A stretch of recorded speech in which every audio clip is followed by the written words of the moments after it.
Matagal-tagal rin akong hindi nakapag-upload ng story time natin at ng ating mga mini vlogs. At eto, sinulit ko na dahil nga meron tayong pinuntahan na birthday party. Nagkaroon nga ng birthday surprise para kay Timay. Si Timay nga pala ay tita ko, ninang ko pa. At tawag nga sa kanya ni Sanji ay Mama Ina. Nagkaroon ng birthday surprise para sa kanya at plinano lahat ito ng kanyang mga anak. Siyempre, dinaan na muna namin sa matinding pagpaplano ang lahat. Maraming naging plan A, plan B at plan C at syempre dun tayo napunta sa plan D.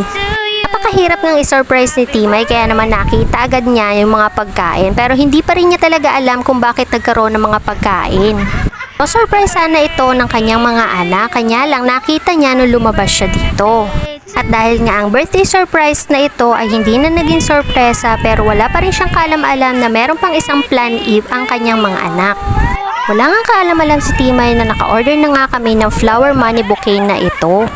Shoutout nga pala kay Belle dun sa aking kaibigan na na-orderan namin kahit napaka-rush na nito. Hindi pa dyan natatapos ang sorpresa ng kanyang mga anak dahil nga papunta kami ngayon sa pag-swimming.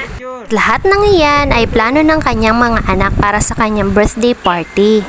Andito nga rin pala ang kanyang kapatid na si Mama Aida. Sinulit na rin namin, nag-picture-picture na muna ang lahat para makumpleto ang family picture. Kaya huwag kayong magtataka kung palaging wala ako sa family picture dahil ako nga talaga yung palaging nagpipicture sa kanila. Pagkatapos nga ng picturang ito ay nag-prepare na kaming lahat para makapunta na agad kami sa resort. Nakapagpa-reserve na nga pala kami sa resort bago pa mangyari itong birthday surprise na ito. Mga bandang alas 11 nga kami umalis ng bahay at eto, nagtatravel na kami papunta sa resort na pinareserva namin.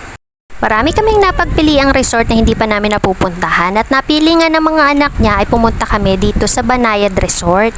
Dito lang ito sa bayan ng Gloria. Sa Tambong nga pala ito. Kung galing nga kayo sa Pinamalayan ay ang liko ninyo ay sa kaliwa dito sa may direct fuel. Pagkatapos nga pala ito ng palengke ng Gloria. Pinakadulo nga ito. At mga bandang alas 12 ay nandito na rin kami sa Banayad Resort. Napakaganda ng lugar na ito, napaka-relaxing, maraming puno at napakahangin. Buti na lang talaga at kukonti ang naliligo ng araw na ito.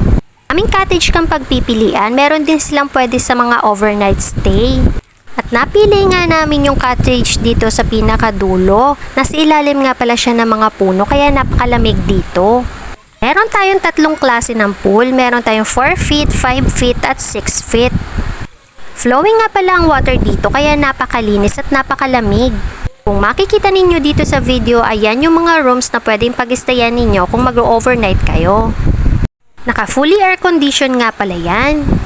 Kung balak ninyong pumunta dito, 60 pesos nga pala ang kids at ang adult natin ay 80 pesos.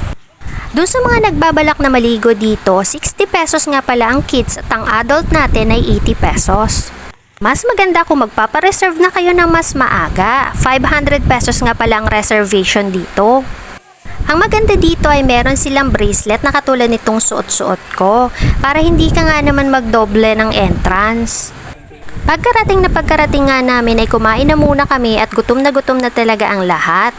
Shoutout nga pala doon sa gumawa ng palabok at ng maha, yung kapatid ni Teacher Mina, si Ate Lynn.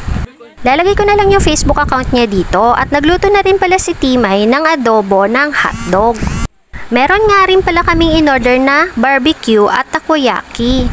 At meron din tayong pizza. Syempre, hindi natin makakalimutan yan dahil gustong-gusto ng mga bata yan. At umorder na rin kami ng chocks to go. Pagkatapos nga namin kumain, nag-prepare na mga bata para maligo. Kapag bata ang pag-uusapan ay talaga naman sila talaga ang nauuna kapag ganitong mga liguan. Kahit katanghali ang tapat nga ay hindi sila natatakot sa kainitan na ito dahil nga napakalamig ng tubig dito. Bago nga lumusong ang mga bata sa tubig, nilagyan muna namin sila ng sunscreen. Ito nga pala yung nilagay namin na sunscreen sa mga bata, face and body nga pala ito. Tagal-tagal din kaming hindi nakapag-outing. Ang last pa namin na outing ay nung Mother's Day pa. Kada occasion nga, iba't ibang beaches ang pinupuntahan namin at mga resorts para naman ma-explore namin kung ano ang magagandang mga tanawin at magagandang lugar dito sa atin sa Oriental Mindoro. Minsan-minsan nga din talaga ay kailangan natin mag-relax at eto na nga ang may birthday natin. Pinag-relax muna natin siya for today.